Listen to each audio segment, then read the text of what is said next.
지금까지 신앙생활 하시면서 한 번쯤 이런 질문, 아니 적지 않게 이런 질문 받아보셨을 것 같아요. 구원에 확신이 있으세요? 이런 질문이요. 구원 받으셨나요? 이런 얘기요.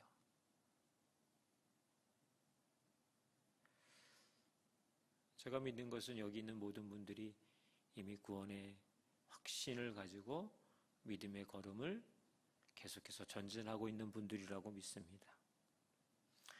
제가 중3학년 때 교회를 처음 나갔는데요. 제가 기억으로는 고2 때였던 것 같아요. 저보다 한 살 어린 후배 자매가 있었는데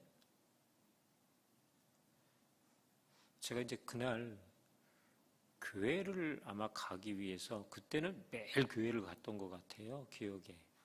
모임이 있어서라기보다 가면 교회에 애들이 모여 있었어요. 그래서 애들이랑 이야기하고 뭐 같이 막 그러고 있는 게 좋아서 매일 교회를 갔어요. 교회를 가려고 저희 집이 교회랑 불과 한 200m나 떨어져 있을까요? 되게 가까이 있었는데 걸어가고 있는데 베란간에 저를 향해서 막 달려오는 저희 후배 여학생애가 있었어요. 제가 왜 저렇게 막 뛰어오지? 그런데 얼굴이 홍조가 되어진 상태에서 눈물이 막 그렁그렁그렁 한 거예요. 그리고 저를 쳐다보더니 안 그래도 눈이 큰데 그 큰 눈을 더 크게 뜨고는 저한테 이렇게 얘기하는 거예요. 오빠, 하나님이 저를 사랑하신대요. 이렇게. 어? 하나님이 저를 사랑하신대요. 그러면서 눈물을 뚝뚝 흘리는 거예요. 슬픔의 눈물이었을까요? 아니요. 너무 감격하고 좋아서 어쩔 줄 모르는, 저한테 막 얘기를 하다가 다시 또 막 교회로 막 뛰어가더라고요. 누군가에게 이 얘기를 또 하고 싶은 거였어요. 하나님이 나를 사랑하신대요. 그 아이가 교회를 처음 다닌 게 아니고요. 몇 년 됐어요. 몇 년 됐어요. 신앙생활 반듯하게 하던 여학생이었어요. 그런데 어느 날 제가 나중에 알았어요. 아, 예수님 정말 만났구나. 이 친구의 삶에 구원의 확신의 은혜들이, 인격적인 예수님을 영접하는 일들이 경험되어졌구나, 이런 생각하게 됐습니다. 여러분들 예수님을 믿고 나면 제일 먼저 맨 처음 부딪히는 현실적인 경험 무엇이라고 생각하세요? 예수님을 믿고 나서 제일 처음 경험하는 경험, 현실적인 경험이 있단 말이죠. 기쁨, 좀 전에 얘기했던 그 제 후배 여학생의 말할 수 없는 그 기쁨, 당연히 여러분들도 경험하셨을 거죠. 평안, 그죠? 감사, 이런 것들로 아마 가득 차지 않았었을까요? 그런데 우리가 대면해야 될 또 하나, 우리의 고개를 조금 가우뚱하게 할 만한 일이 벌어지는데, 그것은 뭐냐면 갈등이라고 하는 것입니다. 예수 그리스도를 믿고 그곳에서 오는 감격과 감동과 감사와 기쁨 말할 수 없었는데요. 그런데 그것의 깊이만큼이나 새로운 갈등이라고 하는 영역이 어느 날부터인가 우리의 삶에 자리 잡기 시작했단 말이죠. 평안도 있고 기쁨, 감사 있지만 그것만큼이나, 아니 어떻게 보면 그것보다 더한 갈등이 날이 갈수록 더해져 간다는 것은 우리 안에서 곰곰이 생각해봐도 부인할 수 없는 사실인 것 같아요. 그럼에도 불구하고 놀라운 사실이 또 한 가지 있는데, 그것은 뭐냐면 내가 예수님을 인격적으로 만났다, 구원의 확신이 있다, 이게 우리가 하나님 앞에 갔을 때 죄로 인해서 심판받지 아니하고 하나님의 자녀로 하나님의 나라에 갈 수 있는 보증수표 같이 여겨진다는 사실입니다. 그러니까 결국 이 이야기는 구원이라고 하는 것, 예수님을 내가 인격적으로 만났다는 것이 지금은 그렇게 큰 혜택을 나에게 별로 많이 주고 있는 것 같지 않아요. 오히려 내가 예수님을 믿으면 믿을수록, 내 신앙의 연조가 길어지면 길어질수록 갈등이 내 삶 속에 계속적으로 드러난단 말이죠. 현실적으로, 실제적으로 우리의 피부에 그저 매일매일 생활 속에서 경험되어지는 건 평안, 기쁨, 구원의 감사, 여러분 이런 영역이 크세요? 아니면 생활에서 오는 작고 큰 여러 갈등과 힘겨움 이런 것들이 더 가까이 다가오세요? 어떠세요?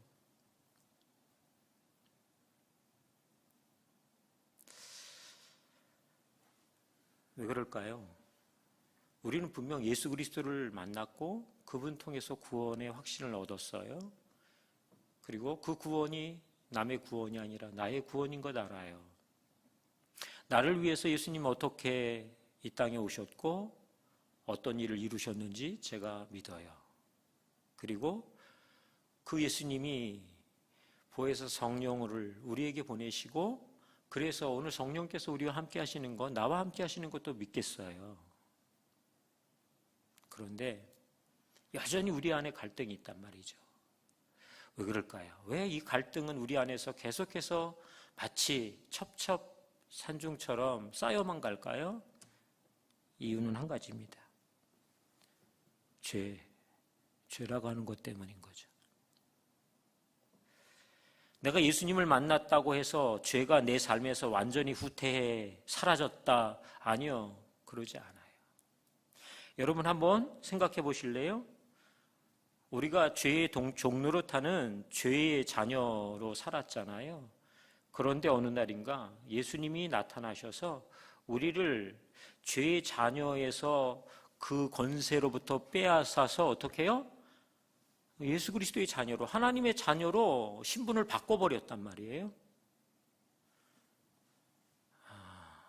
죄를 주장하는 사단의 입장에서는 어떤 생각 들까요? 어떤 생각 들 것 같으세요? 어느 날인가 배낭간에, 그죠? 예수라고 하는, 그죠? 미운 가시털이 나타나가지고는 자신의 모든 영향력과 권세와 그리고 다스림 앞에 있었던 죄의 백성들을 하루아침에 하나님의 자녀로 취해갔단 말이죠. 자, 사단은 어떤 생각할까요? 어떤 생각하게 될까요? 그래? 자, 호적을 파갔으니 호적을 바꿀 능력은 없어요. 왜요? 사단이 하나님을 대적하고 하나님보다 높아질 수는 없잖아요. 그럼 어떻게 해야 될까요? 방법은 한 가지예요. 뭐예요? 하나님의 자녀로서 누려야 할 특권, 그 감격, 기쁨, 감사, 평안, 이걸 어떻게 하든지 다 송두리째 흔들어야 되는 거죠. 죄의 자녀로 살다가 하나님의 자녀로 살았더니 너무 좋아. 너무 감사해. 웬 은혜인가? 하나님 날 이토록 사랑하시다니. 너무 보기 싫은 거예요. 그래서 어떻게 하든지 흔들어야 되는 거죠. 그래서 하나님의 자녀로 사는데 별 능력 없이 살게 만드는 거예요. 하나님의 구원의 감격은 그저 오래전에 내가 교회를 나오고 인격적으로 주님을 만났을 때 그때 오래전에 가졌던 내 삶의 은혜의 경험, 그것으로 추억되도록 내어버려 두게 만들었어요. 어떠세요, 여러분? 사단은 그래서 우리 가운데서 계속해서 죄라고 하는 덫을 우리의 삶의 곳곳에 펼쳐 놓고 있는 거죠.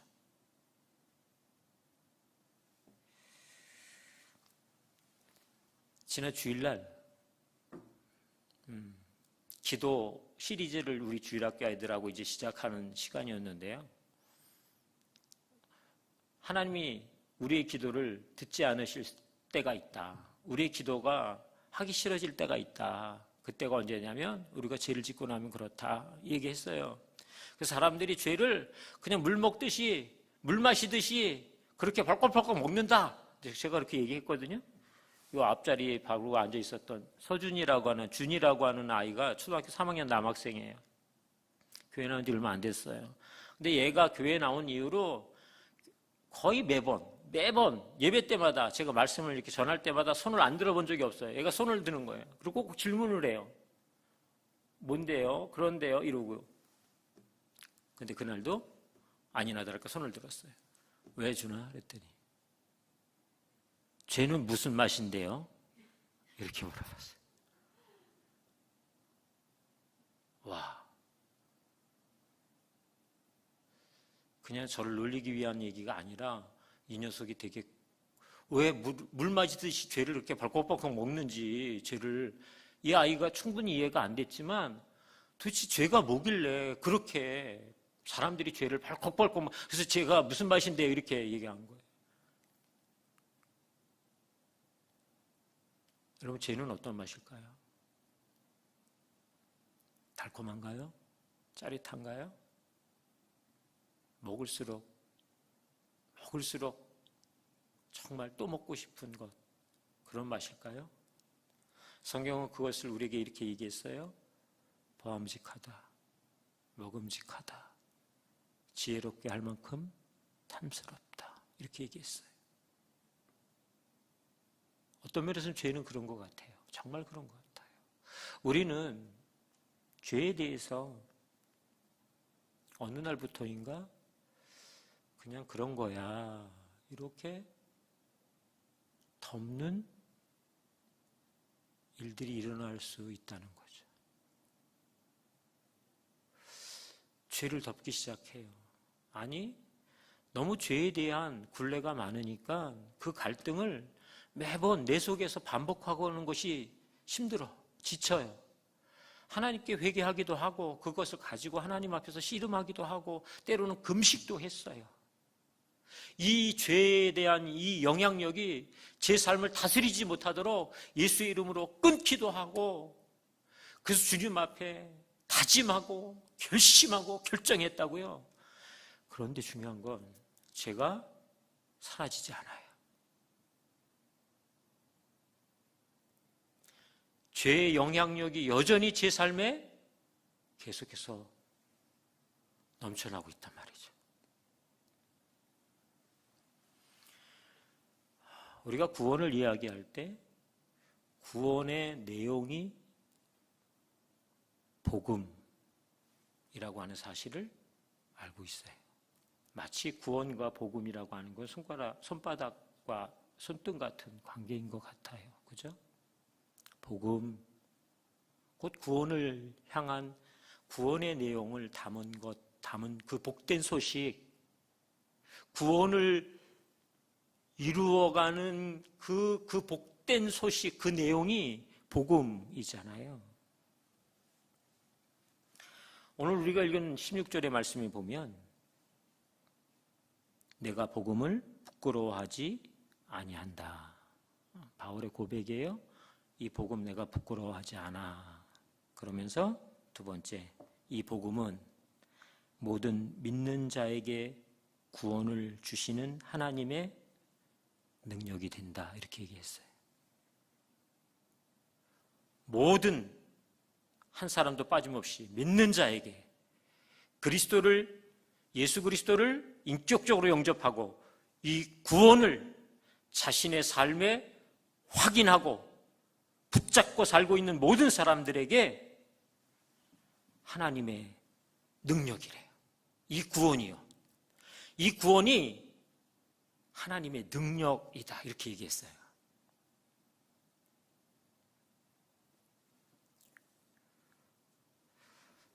우리가 구원의 확신이 있음에도 불구하고 죄가 만연한 이 땅, 그리고 하루에도 수없이 죄의 덫에 우리의 삶이 노출되어 살아가요.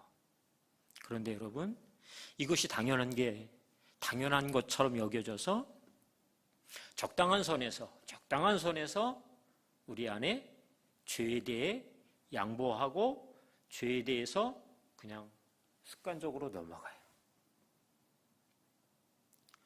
왜냐?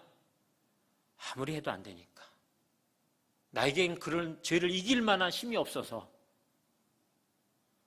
그래도 이 정도 선에서 내가 하나님 앞에 하나님의 자녀로 살아내고 있는 것만도 다행이다. 이렇게 여기는 거죠. 여러분, 사도 바울은 이 영역에 대해서 이렇게 얘기했어요. 복음이라는 것은, 그리고 모든 믿는 자에게 구원을 주시는 하나님의 능력이다. 이렇게 얘기했어요. 복음이, 구원이 하나님의 능력이라고 하는 영역 안에 우리에게 주어졌다는 거예요.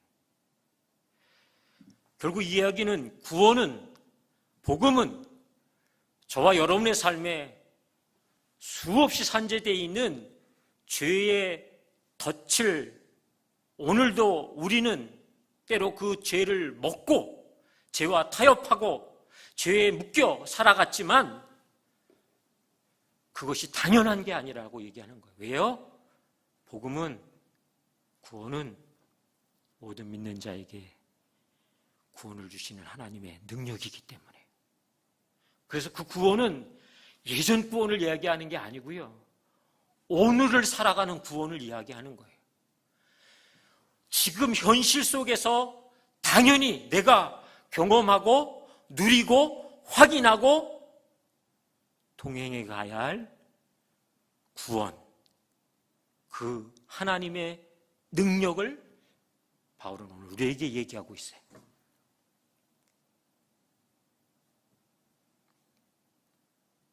부끄럽지만 오늘 나오기 전에 저녁을 먹다 아내하고 말다툼을 했어요. 그런데 마음이 되게 상한 거예요. 그냥 그럴 수 있는 얘기인데 뭐 큰 얘기 때문에 말다툼한 것도 아니고요. 근데 속이 너무 막 상한 거예요. 왜 내가 이렇게 속이 상하지? 그러면서 생각했어요.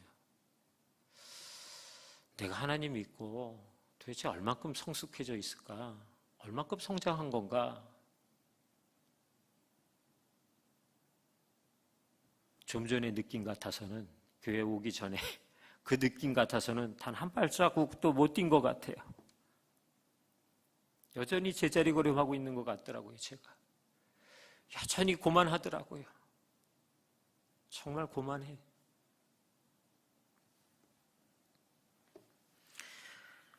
이 하나님의 능력, 도대체 내 삶에 진보가 있다.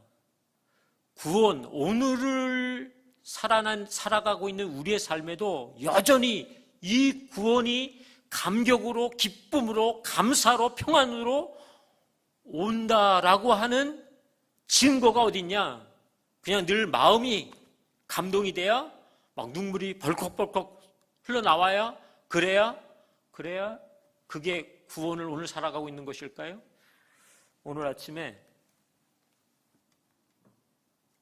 인터넷에서 한 뉴스를 봤는데, 부부인데요, 나이가 제 연배보다는 조금 더 드신 것 같아요. 근데 오래전 가수셨다고 그러는데 제가 잘 모르겠어요. 근데 남편이 췌장암에 걸렸어요. 췌장암은 보통 그 인지가 돼서 발견이 되면 그냥 말기이래요. 그래서 병원에 갔더니 병원에서 뭐라고 하느냐면 할 수 있는 게 없어요. 이렇게 얘기했대요. 남편하고 부인하고 둘이 서로 쳐다보고 앉아가지고 이틀 동안을 울었대요. 너무 무섭기도 하고 어이도 없고, 그래서 막 펑펑 울었대요.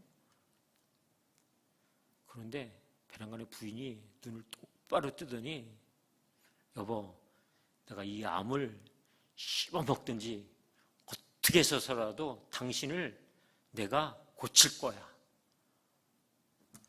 암 걸린 사람들이 영양실조로 죽을 수 있는 확률이 크대요. 먹지를 못해서.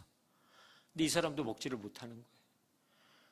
가진 거를 다 동원해서 먹였는데요, 다행스럽게 차가운 것들은 먹더래요. 냉콩국수 이런 거예요. 그래서 물도 얼음물같이 시원한 물에 밥을 말아가지고, 그래서 뭐 조기 반찬에 이렇게 해서, 그런데 몸에 이렇게 느껴지길래 좋아졌다는 거죠. 조금씩 느낌이. 그래서 병원에 갔더니 그리고 의사가 우리 항암 시작해 봅시다. 그리고 몇 개월의 시간이 지났는데요, 암이 3분의 1로 줄었다고 그러는 거예요. 의사도 이해할 수 없다고 얘기해요. 그런데 이 남편의 새로운 변화 뭔지 아세요? 그런 시간을 보내고 있는 이 남편, 암에 걸린 이 사람의 새로운 삶의 변화가 일어나는데, 그건 뭐냐면 되게 사소한 곳에도 눈물이 난대요. 아침에 새소리를 듣고 있다가도 막 주르륵 울고 있다는 거예요. 왜요? 그게 너무 새롭고 감사해서. 내가 이 아침에 매일 들었던 새소리인데 이 새소리를 내가 또 들을 수 있다는 게. 아내랑 함께 같이 하늘을 쳐다만 봐도 눈물이 난대요.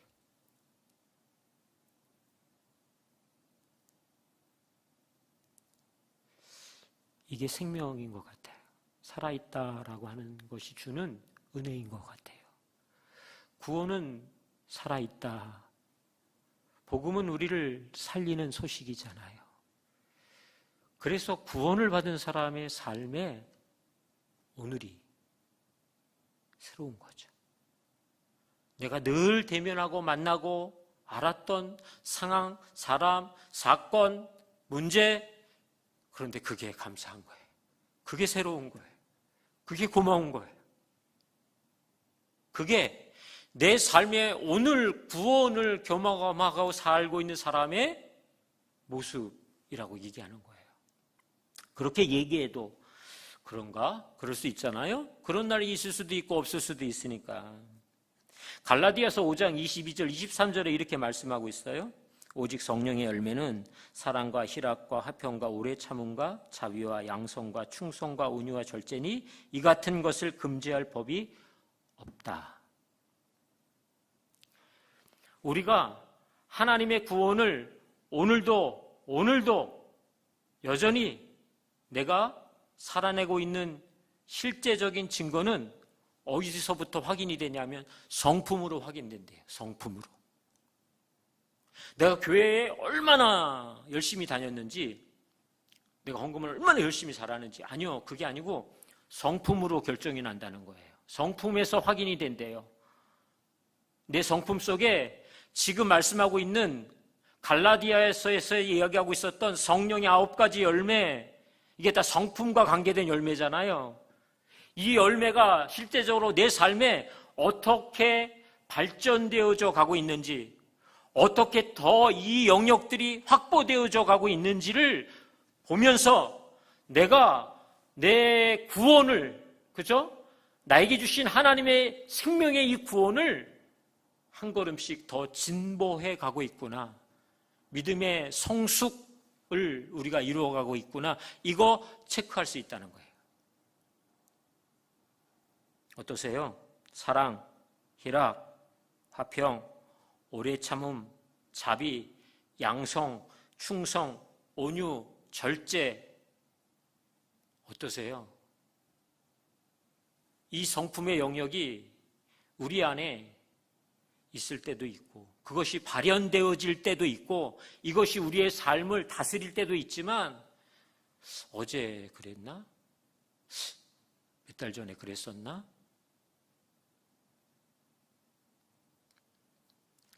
정작 우리가 직접 보고 확인할 수 있는 성품의 이 영역이 계속해서 성령의 열매의 영역으로 드러나지 않고 있다면 우리는 구원에 대하여 하나님의 능력을 온전히 우리의 삶의 한가운데에 초청하며 살고 있는 게 아니라는 사실이죠.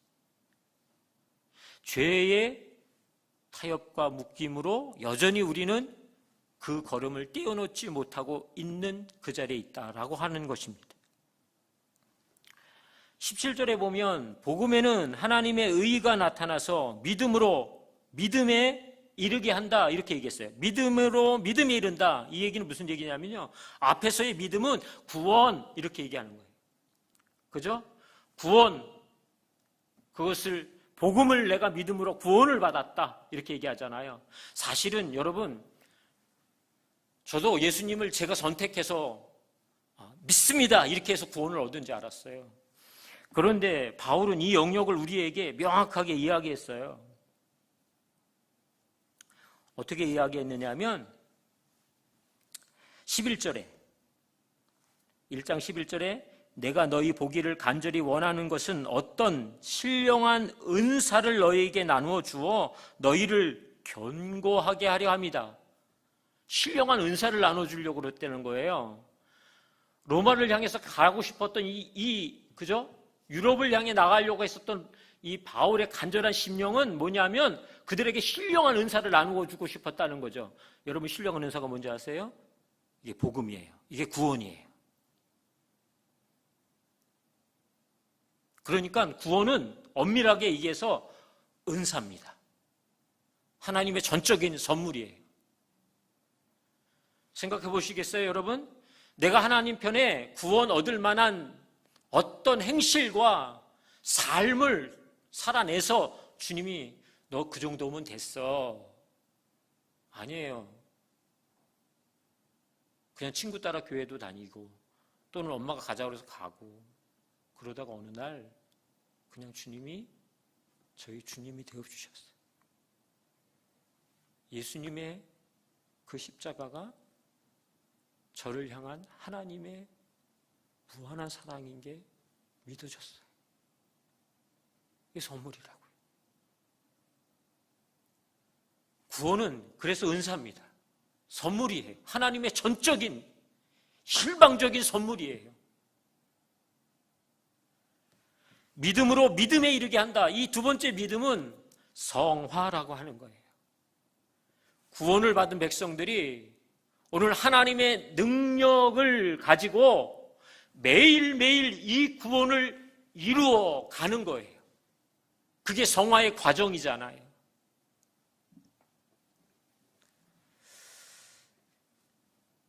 오늘 우리의 삶에 죄에 대해서 타협하고 무너지고 끊어진 영역들이 어디에 있는지를 민감하게 우리가 봐야 돼요. 무슨 소리냐 하면 우리의 믿음이 무언가 정체되어져 있고 진보가 없는 것처럼 여겨지는 거예요. 우리의 신앙이라고 하는 것이 왠지 그 예전에 가졌던 그 열심과 감격과 기쁨이 많이 희석되어져 있는 것 같이만 여겨져요. 그리고는 어느 순간부터인가 그냥 그렇게 하루하루를 살아가고 있는 것처럼 여겨질 때 이유가 어디 있을까요? 딱 한 가지예요. 죄 때문인 거예요. 어느 영역에서 내가 그 죄로 말미암아 하나님 앞에 나가야 할 그 삶의 영역이 제한되고 끊어졌던 그곳이 어디에 있는지를 면밀하게 살펴야 돼요. 그걸 찾아야 해요. 그냥 이제부터 잘해볼게 이거 아니고요. 내가 반복적으로 하나님 앞에 성숙한 믿음의 삶으로 이 구원을 매일 감격하며 살아가지 못하는 이유는 결국 내 속에 있는 죄의 타협이거든요. 그 초점을 찾아내야 돼요. 그것이 어디로부터 내 삶을 계속해서 어렵게 만드는지를 봐야 한단 말이죠. 내가 어느 것에 대하여 죄에 대해서 인정하고 그냥 타협하고 됐다고 덮어두는 영역이 있는지를 알아야 한단 말이죠.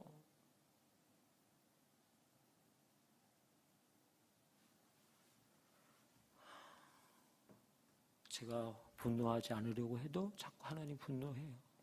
그 분노 때문에 자녀들을 향해서 저주하는 입술이 되기도 하고요. 하나님, 이게 정말 제 안에 갖고 있는 심각한 죄입니다. 이 영역에 대해서 그래서 그게 나를 죄로 연합하게 했던 영역인지를 구해야 한다고요. 그리고 그 영역을 하나님 앞에 올려드려야 돼요. 그리스도의 보혈로 그것들을 덮어주셔야 돼요. 그러면 모든 게 다 되지 않아요. 그죠? 여러분 지금까지 그렇게 해오셨잖아요. 저도 그렇게 해왔거든요. 그 모든 게 그렇게 안 돼요. 그래서 어느 순간부터인가 그냥 포기할까? 이러고 싶은 마음이 있었단 말이죠. 그런데 여러분 너무 감사한 일 하나 있어요. 그게 뭔지 아세요? 로마서 8장 28절이에요. 제가 여러분들이 너무 잘 아는 말씀이고 좋아하는 말씀이라서 읽을 거예요. 우리가 알거니와 하나님을 사랑하는 자 곧 그의 뜻대로 부르심을 입은 자들에게는 모든 것이 합력하여 선을 이루느니라. 아멘. 사업에 막 어려움이 왔어요. 그러면 하나님 앞에 나가서 이 말씀을 붙잡는 거예요. 하나님, 그럼에도 불구하고 모든 것을 합력해서 선을 이루실 줄 믿습니다. 저도 잘 그랬거든요. 근데 이 말씀이 얼마나 무서운 말씀인지 알았어요. 이 말씀이 얼마나 무서운 말씀인지. 이게 무슨 얘기냐면요, 그냥 우리가 여기저기 어렵고 힘들어서 그렇지만 결국은 내가 잘 되도록 해줄게, 이런 얘기 아니고요. 우리 속에 믿음에서 믿음으로 구원을 매일 경험하고 이루어갈 수 있도록 이 일에 대해서 내가 너희와 상관할 거야, 이렇게 얘기하시는 거예요, 하나님이. 그래서 하나님이 때로는 우리 가운데에 무언가, 그죠? 필요에 따라서 공급하시기도 하지만 어떨 때는 엄격하게 책망하세요. 그냥 제가 어릴 때 들었던 얘기로 다리 몽댕이 부러뜨릴까 보다, 뭐 이런 얘기 있잖아요. 혼날 때 왜 그런 얘기, 왜 그런 일을 하셨는지 모르겠어요. 저희 부모님 중에 한 분이 하셨어요. 다리 몽댕이를 확 부러뜨릴까 보다 그냥 이렇게. 로마서 8장 28절이 바로 그런 말씀이에요, 여러분. 하나님이 내 안에 믿음에서 믿음에 이르기까지 내가 너 놓지 않을 거야, 포기하지 않을 거야. 예전에 가졌던 그 감격의 구원을 오늘도 내일도 계속해서 살아내기까지 내가 너를 포기하지 않을 거야. 그것에 대해서 내가 간섭할 거고 관여할 거고 내가 너의 삶의 주인 돼서 주장할 거야, 이렇게 말씀하시는 거예요.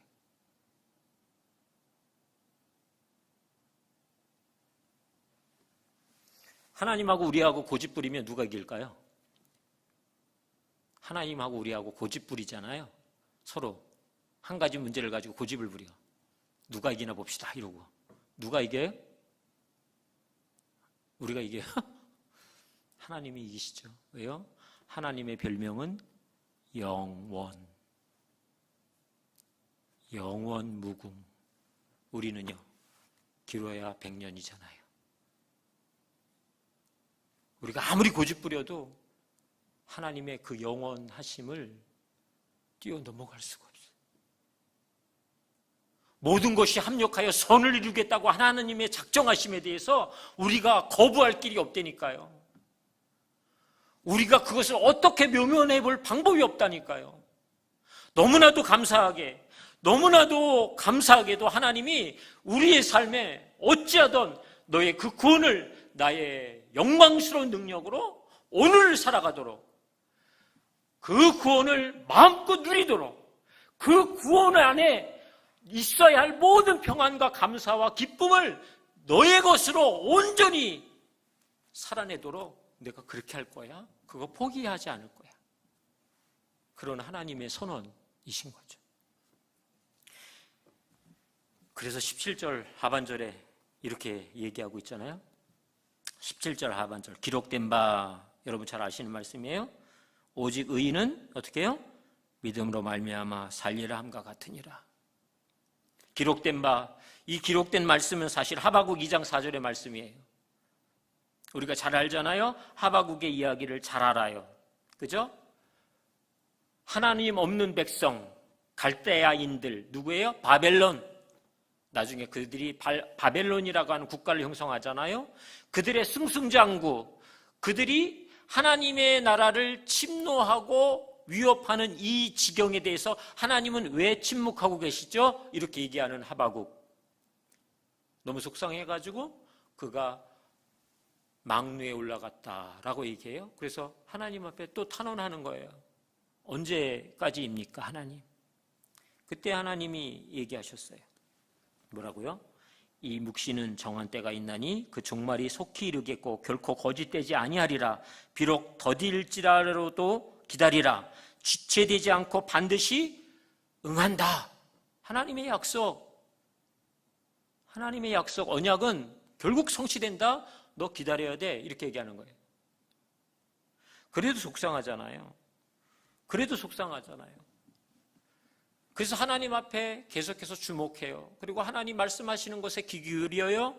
그래서 하박국 3장 후반절에 넘어가면서부터 하박국의 마음이 점점 어둠에서 빛으로 드러나기 시작했어요. 오늘의 현실은 뭐냐? 하박국 3장 16절 이렇게 얘기해요. 내가 들었으므로 내 창자가 흔들렸고 그 목소리로 말미암아 내 입술이 떨렸도다. 무리가 우리를 치러 올라오는 환난 날을 내가 기다림으로 썩이는 것이 내 뼈에 들어왔으며 내 몸은 내 처소에서 떨리는도다. 이게 현실이에요. 뼈가 썩는 것 같대요. 자신의 뼈가 썩는 것 같대요. 내 처소에서 내가 아무리 두터운 옷을 껴입고 이불을 덮어도 몸이 덜덜덜 떨리는 거예요. 두려움에, 염려에 떨리고 있다고요. 그게 하박국의 현실이에요. 그런데 여러분 보세요. 의인이 믿음으로 산다. 이게 뭔지를 하박국이 그의 심중으로부터 붙잡기 시작했어요. 그리고 하나님의 말씀하심에 다시 그의 생각과 삶을 집중하기 시작했어요. 그래서 하는 고백을 우리는 알고 있잖아요. 비록 무화과 나무가 무성하지 않고 포도나무에 열매가 없고 감람나무에 소출이 없고 밭에 먹을 것이 없고 우리의 양이 없고 외양간에 소가 없을지라도 3장 18절 나는 여호와로 말미암아 즐거워하며 나의 구원의 하나님으로 말미암아 기뻐한다. 아멘이죠. 하박국의 현실은 뼈가 썩는 것 같아요. 그게 현실이에요. 죄가 수없이 우리의 삶에 올무와 덫을 놓고 그죠? 죄 속에 우리가 젖어지도록 얼마나 많은 간교함들을 우리의 삶에 펼쳐놓는지 몰라요. 때때로 그것에 무너지고 넘어지는 우리의 연약함이에요. 그런데 여러분, 우리 하나님 어떤 분이시라고요? 그 하나님을 향해 우리가 주목하기 시작할 때 즐거워하게 하시고 구원의 하나님을 경험하게 하신다는 거예요. 그래서 기뻐한다 이렇게 얘기해요. 그리고 그가 마지막 절 19절에 이렇게 얘기했어요. 여호와는 나의 하나 힘이시라 나의 발을 사슴과 같게 하사 나를 나의 높은 곳으로 다니게 하시리로다. 아멘. 여러분 이것이 구원의 은혜입니다. 구원은 우리 인생에 한번 경험되어진 것으로 다가 아니고요. 계속해서 오늘 그 구원을 이루어가는 거예요. 구원을 이루어가는 통로는 한 가지예요. 믿음이에요. 믿음이라는 게 다른 게 아니고요. 하나님만 주목하겠다는 거예요. 내 고집 세우지 않고 내 고집 꺾고 영원하신 그 하나님의 고집에 나를 순응시키겠다는 거예요. 모든 것을 합력하여 선을 일으키시기로 작정했던 그 하나님 앞에 나를 순복시켜드리겠다는 거예요. 이게 믿음이에요. 하나님, 오늘 이 믿음 우리에게 다시 회복시켜 주십시오. 그래서 이 구원의 기쁨과 즐거움을 내 속에서 다시 경험하게 해주십시오. 이 삶이 저와 여러분들을 향한 하나님의 간절한 기대인 것을 믿으시기 바랍니다.